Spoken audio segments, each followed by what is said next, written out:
Hello. It's me again, Charlie Abuso. I'm your chemistry teacher. We're going to be doing the notes again. And the notes we're going to be doing are going to start with, I don't know, wherever we started, number 18. Okay, I'm going to share my screen and let's see what we got. Share. And we're going to do slideshow from the beginning. All right. So we got through that. We don't want to go to the beginning. We already did this. Remember, look how much Chem we learned already. Holy cow. All right. Measurement class 1. We're going to learn about something called percent error and how to make what are called density calculations. Today, got to have a calculator. It will help if you get a ruler. Got to have your reference table, periodic table, and you have to have your notes. If you have any sense, you'll have another can of seltzer. Okay, so percent error and how to make density calculations. When we measure in chemistry, we're going to measure everything. We're going to measure mass and volume, and we're going to measure temperature. We're going to measure a lot of things. We have to measure carefully. Now, there's two words that a lot of people will interchange that are not really interchangeable. The words are accurate and precise. These have very specific definitions in our chemistry class, and you're going to need to remember the difference. Accurate means measurements that are correct or close to the correct value, or what's called the actual value. Now, there's a lot of stuff in chemistry that we know. We know that water boils at 100 degrees centigrade. It's not up for discussion. It's been measured and it's been decided, and that's the accepted value. So when you measure boiling water, you have to decide, what does your thermometer say? Now, your thermometer might say 99.9. Well, that's pretty close, but it's not actually correct. So the closer you are to correct, the more accurate your answer is. We want to make accurate measurements. We have to accept that some of our tools, and yourself as a person who's new at using some of these tools, and honestly, you teenagers, you don't really care about a lot of things like this, you're going to make some boo-boo. That's okay. But we want to make accurate measurements. The other word is precise. Now, precise and accurate, some people think, oh, it's the same thing. It's not. Precise is when you make, say, 6 measurements in a row. How long is your backyard in feet? You measure over and over and over. Now, there actually is only one answer. Your backyard is a certain length. You may not be able to measure that. You may need to get a surveyor, but the answer is knowable. There is an actual value.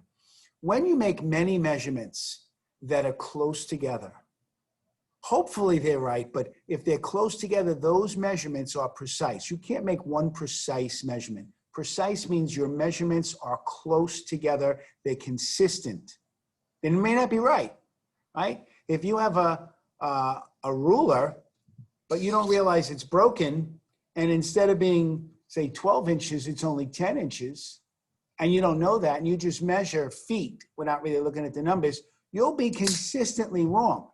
But you'll be consistent. That means a couple things. That means you're doing it properly, but there's something wrong with your tool, or you're not paying any attention. Our measurements in chemistry, we want to make accurate and precise. We'll make multiple measurements of things. Multiple times we'll take temperatures. Multiple times we'll weigh stuff on a scale, get the mass. Multiple times we'll measure the volumes. 2 of you in a lab partner situation would both read the graduated cylinder to say, what is the difference? How many milliliters difference is it? You want to make sure you get the same answers. So in chemistry, we aim for both accurate and precise, but they're different definitions. Now, our measurements are called, for 21, they're called the measured values. Whatever you measured it. You do your best. Hopefully it's a good measurement, but it's the measured value. And the real measurement, the truth, which comes from the science table. Right? Some scientists have agreed that this is the truth, and now the rest of us accept it. Water boils at 100 degrees centigrade. The density of water is 1.0 grams per centimeter cubed. These are more like truths rather than measurements, because we don't measure them, we just know them. We accept them as the truth. Now you can measure, of course, the density of water, right? You can measure the temperature of boiling water, but your measurements may not be equal to the actual value. There are actual values, and we're going to measure. Hopefully the measurement is close to the actual. That's the whole trick. Measure well. Now, I'm going to ask you to take out your ruler, and we're going to measure in centimeters. We're not going to measure in inches. We're going to turn it over, and we're going to measure in centimeters. And we're going to measure the bottom of the page this way. How wide is this page? Do your best. Now, you're going to measure it to what's called, I'm going to measure to, going to model some good behavior. Make sure you start at 0, not at the end of the plastic.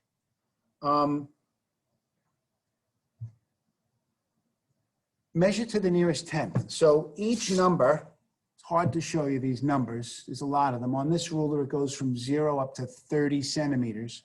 In between are the millimeter lines. We're not going to worry about them, but if you're between 17 and 18, are you at 17 and a half or maybe 17.4? We're going to measure to the nearest tenth. 25 says the actual length is exactly 27.9 centimeters. Now you made a boo-boo, probably. Some of you might have got 27.9. Take a minute, stand up, take a bow. That's excellent. But if you made a boo-boo, which is a good thing because we got to do some math. If you made no boo-boo, there is no percent error. You're wonderful, but there's no math.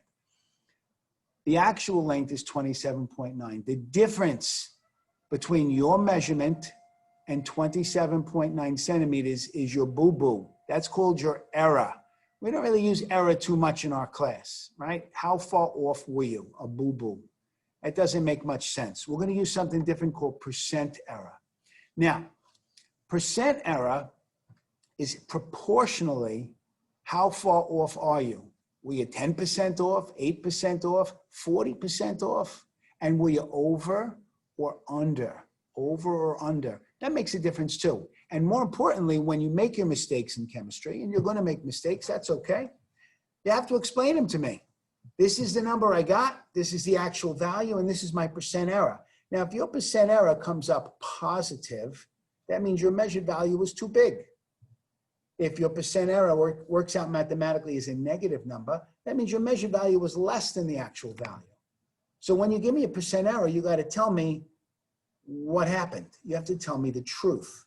And hopefully, you will be able to explain it, because explaining your error is very, very important. Not being able to explain it is crazy. Now, in the notes, there's a little boo-boo. I got to show this to you. A little misprint. See that right there? Cross that little percent error out right there. See this one in the box? This little percent error on top belongs at the bottom. That's why there's all that space. I don't know how that jumped up there. Who the heck did that? Who typed this thing? So we're going to look at our reference table. And on the very back page, this is the front page, the back page. We're going to find right over here, percent error. We have to write the whole formula out with all those letters, every single letter. I'm going to talk for a minute while you write all those letters. We're only going to write it once, but you got to write it. You got to remember it. So we'll write the whole thing. You write it all in there.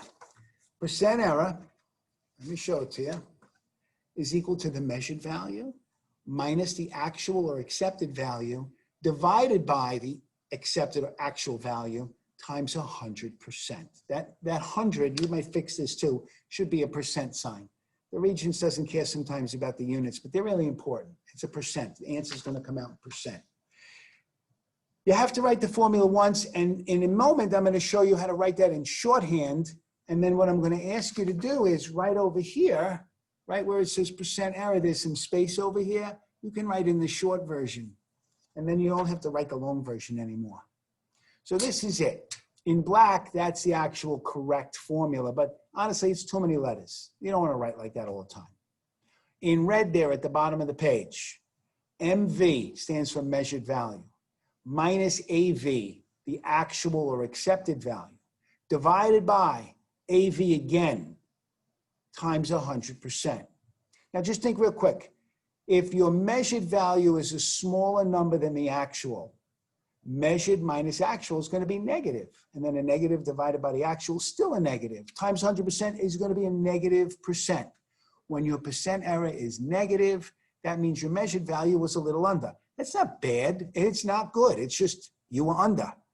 Now, if your measured value is a little high, a little greater than the actual value, you measured minus actual is a positive number. The answer is going to be positive. For percent error, you have to have a sign. It's got to be positive or it's got to be negative. Now, this is the math problem. We're all going to do the same math problem no matter what you measured before. Even if you got it right, too bad, you're going to do math with us now. It's the first math problem.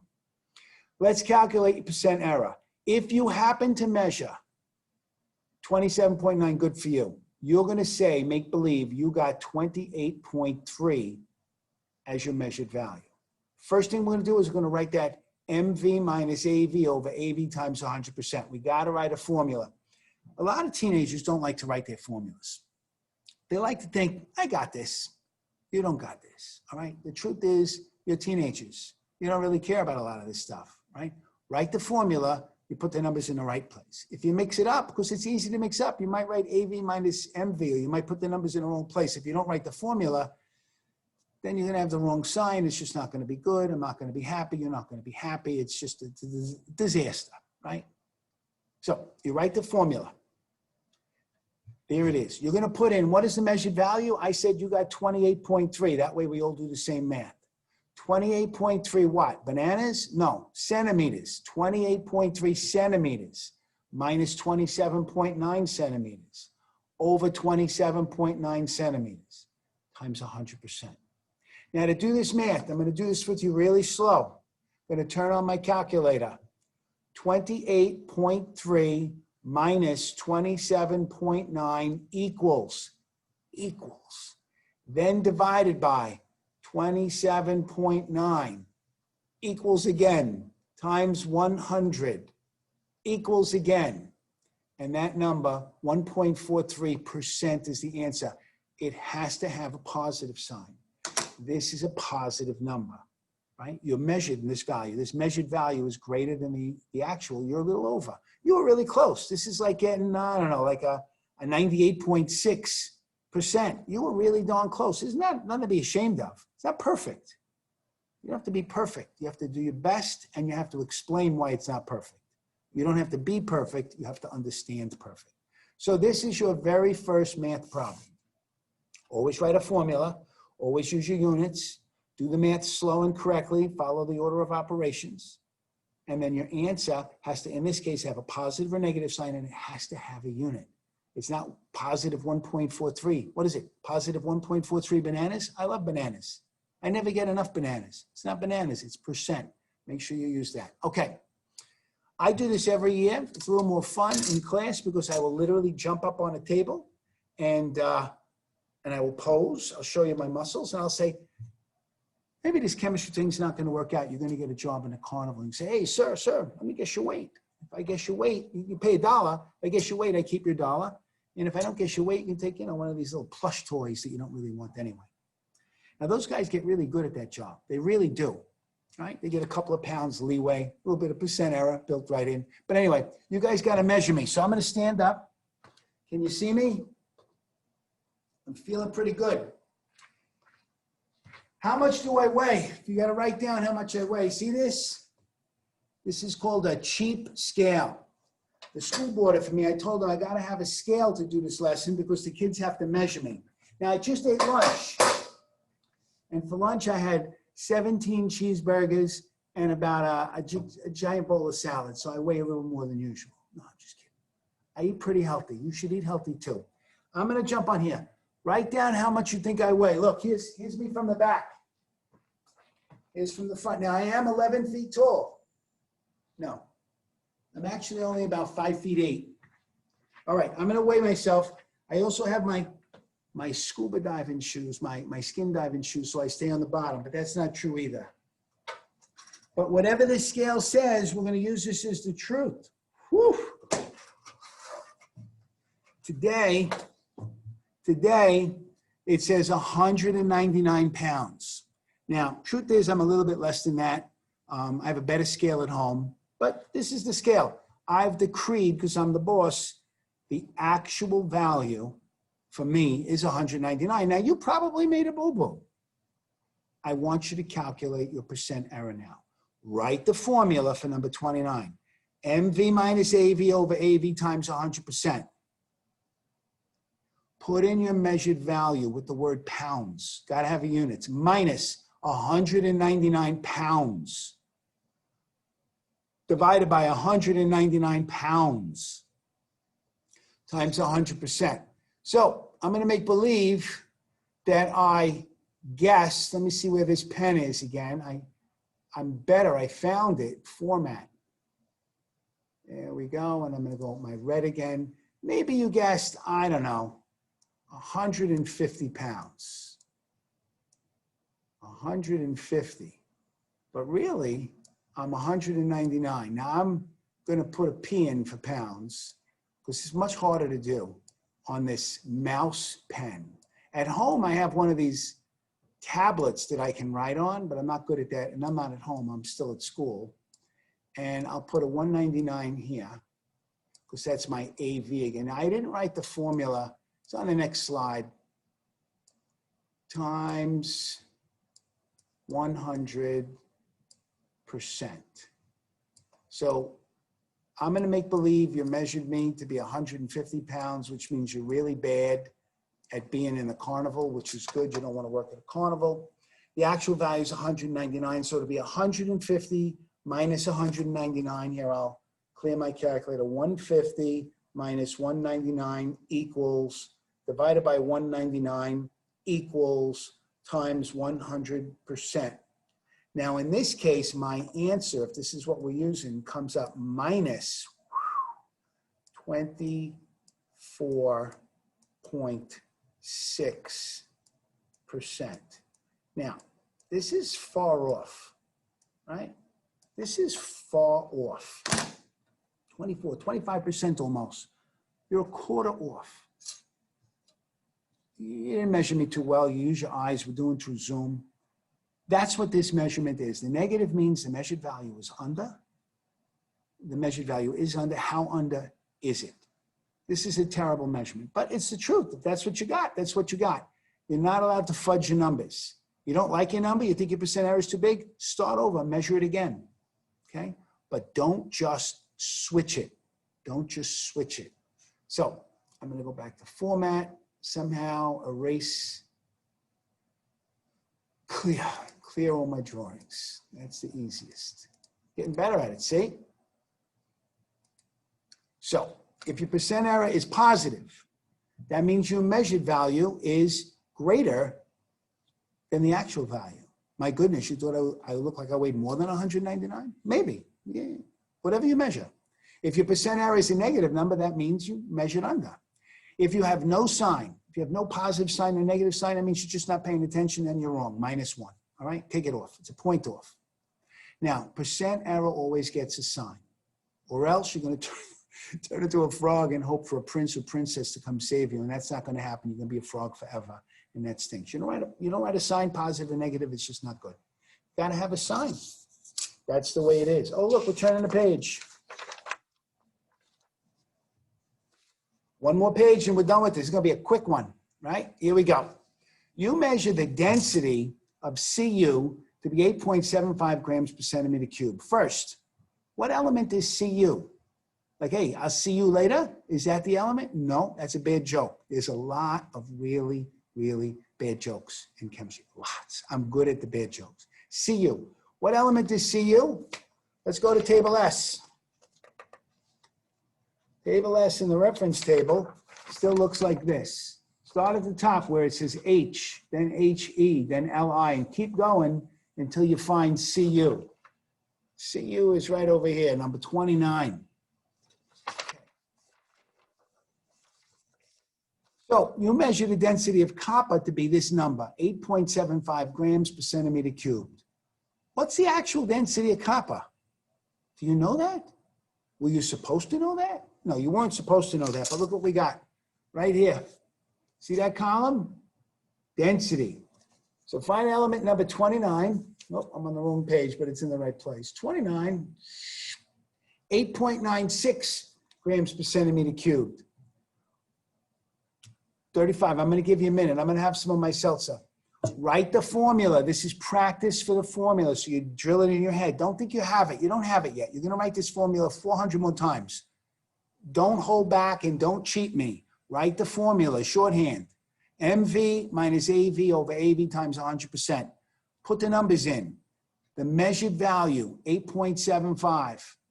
The actual value, 8.96, divided by the actual value, 8.96 with the units, times 100%. Do the math. I'll wait. Do it. Don't look at me. Do the math. Get your calculator. Press the buttons. Don't wait around for the answer. You can do this. This is chemistry. We're actually learning how to cope with mistakes. This is the beginning, but it's important. All right.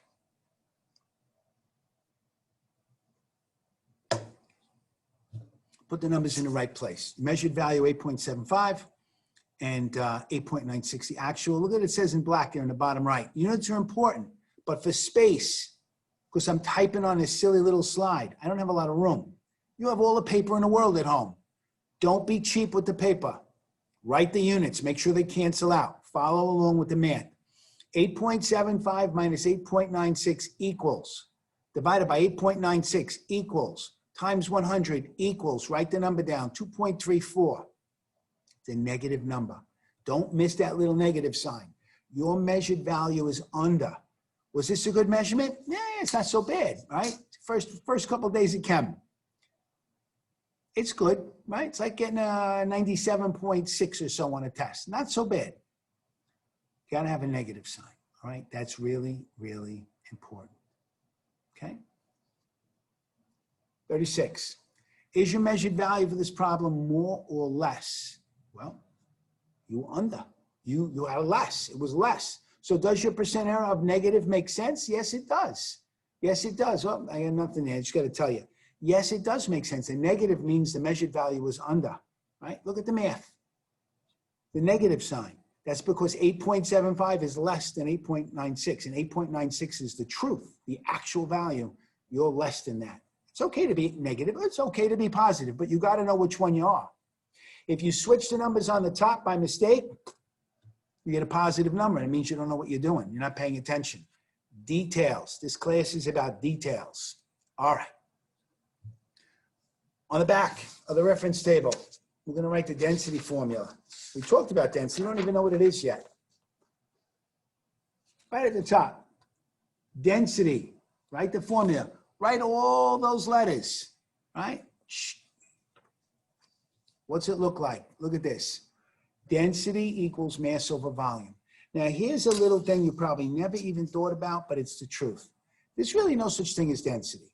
You find a hunk of metal, you can figure out, you can measure its mass. You put it on a scale and figure out how many grams is it, or how many pounds is it, or ounces even, if you want to go crazy with the calculations. We use grams and kilograms. It's a metric science.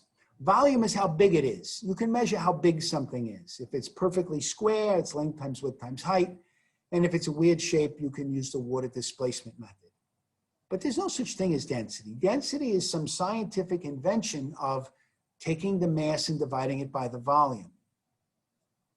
But a density, because the mass and the volume are connected, the atoms of stuff or the molecules of stuff packed together in a certain tightness, that's always the same. If I had a hunk of copper and you had a hunk of copper, my atoms would pack together at a certain structure, and so would yours. And the proportional masses have proportional volumes. And if you divide them, mass divided by volume, you get density. The density is sort of a made-up thing, but it's also, it comes from two real measurements. Density is a constant. The density of copper is always the same. If you happen to go to Mars one day with Elon Musk, which maybe will happen, if you bring copper with you or if you find copper there, same density. Density is equal to mass divided by volume. That's one way you can figure out what is an unknown. You can measure its density, measure the mass, measure the volume. What element or what compound has a density that's very close to that. You could use it to figure out what things are and what things aren't. So density is equal to the mass divided by volume, and the units are weird. We're going to use grams, and in the volume, we're going to measure volume in two different ways, either in centimeters cubed, which means a little box 1 centimeter by 1 centimeter by 1 centimeter, or it's going to be grams divided by milliliters, ml. Now, the thing is really cool for you is that 1 centimeter cubed and 1 milliliter are exactly the same size. So you won't have to fight with the math. You can measure in milliliters and just call it centimeters cubed if you want, or you can measure in centimeters cubed and you could call it milliliters if you want, right? You guys are going to call me Mr. Abuso. If you ever meet me and you practice my name, because it's a hard name, you'll call me Mr. Abuso. But when I go home, my wife says, honey bunny, you're home. I'm the same guy, right? You're not going to call me honey bunny. And my wife, she never calls me Mr. Abuso, but I'm the same guy, right? Milliliter, centimeter cubed, same thing. All right, here's another math problem. You find the bar of metal, 27.73 grams, and you measured the volume. Maybe it's perfectly shaped. Length times width times height, 4.70 centimeters cubed. Is it gold?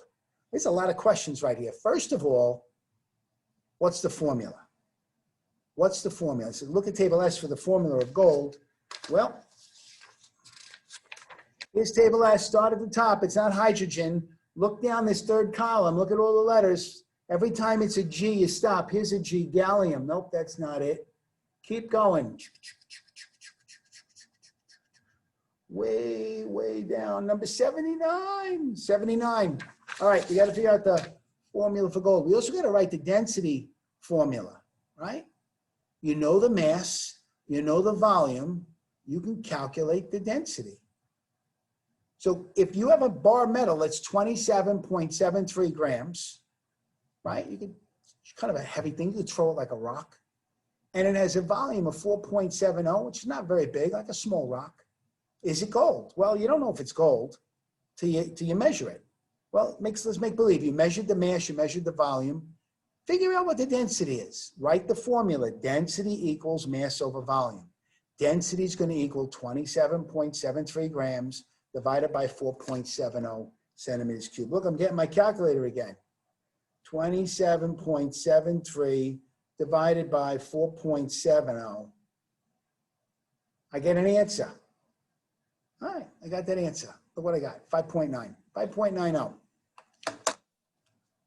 Is that the density of gold? Is it gold? How do you know? Oh, snap. Luckily, we still have table S at the ready. In this column over here, we got density. In this row over here somewhere, 79, we got gold. The density of gold, number 79, is 19.3 grams per centimeter cubed. Gold is really, really dense. Gold is very, very heavy. Sometimes you watch these movies where you get the bad guys, they rob the bank and they get all those gold bars and they carry a big sack of them. No, they don't.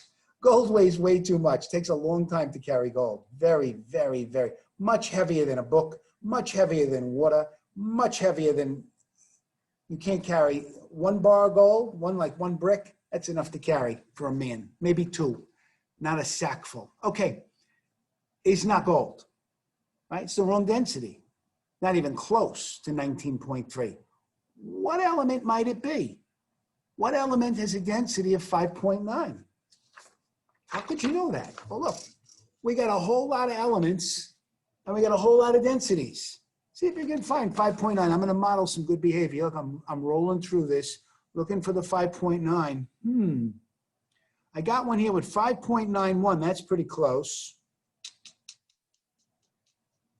The closest one I found is 5.91, probably gallium.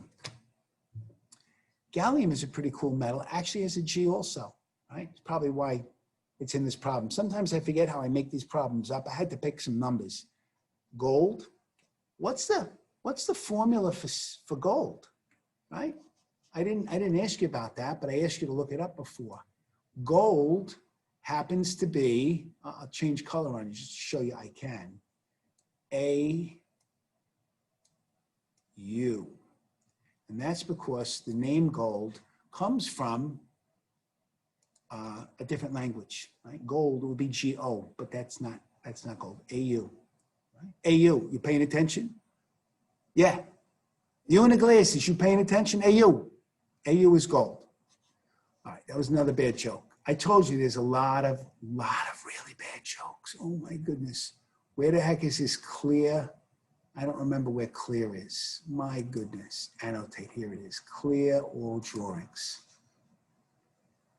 I'm getting there. All right, last question. We're gonna be done. It's the bottom of the page. We're gonna be done really quick. You measure a hunk of aluminum. Oh, that ugly number 13 is back to haunt us. It's a Halloween yellow. 13, hunk of aluminum, 363 grams. That's pretty chunky. That's like, 3/4 of a pound. Has a volume of 148 mLs, which really means 148 centimeters cubed. It's the same thing. You knew that if you read the basics. Did you read the basics? You're supposed to be reading the basics. What are you doing? Read the basics. All right, here we go. What is your measured density and what is your percent error? There's two problems here. First, you got to measure the density. You measured the mass, you measured the volume, you got to calculate this density out. And then you got to compare what you got to the actual value in table S. So I'll give you a minute. I don't even know what's coming on the next slide. I'll have some more seltzer. This can made of number 13 aluminum. First, density equals mass over volume. Density equals 363 grams divided by 148 centimeters cubed. I'm just going to change it right off because why bother with these mLs? They're just there to throw you off. So here we go. 2.45 grams per centimeter cubed. Hopefully you got that. Now, percent error. What the heck is the density of aluminum? How would you know that? Oh, look. The density of aluminum, 2.70 grams per centimeter cubed. So your measured value is 2.45. The actual value is 2.7 divided by 2.7 times 100%. Now, again, I didn't use the units because I'm typing on a computer screen. It's a real pain in the neck. You're supposed to use the units. They cancel, but you got to pay attention. This has to have a negative sign. Now, some of you might be saying to yourself, wait a second, Mr. Arbuso. I don't know how to say your name yet, but wait a second, Mr. Arbuso. My calculator doesn't come up to be minus 9.26. There's a whole lot of numbers. How do I know how to round them?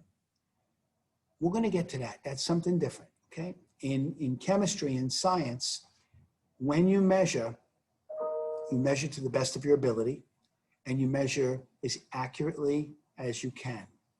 But your tools will limit how many decimal places your measurement can have. And I'll explain that another day. Now, when you get those best measurements with the most digits that you're allowed to have, your mathematics is going to also limit you. So in this particular case, 363, that happens to have 3 significant figures. You're not sure about anything else because there's no other numbers. And your volume also has 3 significant figures. And when you have 3 significant figures in your answer twice, 3 significant figures in your problem twice, your answer also must have the same number of significant figures as the least significant figures. So it has to have 3, your answer. So you have to round to 3 significant figures. We're going to get to that. It's going to make you want to pull your hair out sometimes, but you'll get better at it, I promise. We do this every year. All right. That's that. I don't think we have anything else. Look, that's the next class.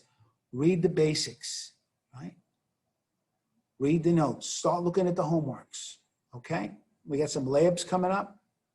Labs are going to be virtual at first. I took pictures. I made some slideshows. I'm going to make some Zoom to talk to you about them as well, what you're supposed to be doing. And there's plenty to do.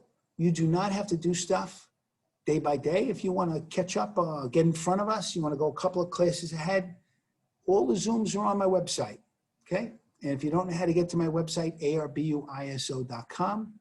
And if you go to Google Classroom, I think there's only one little thing up and it basically links to my website.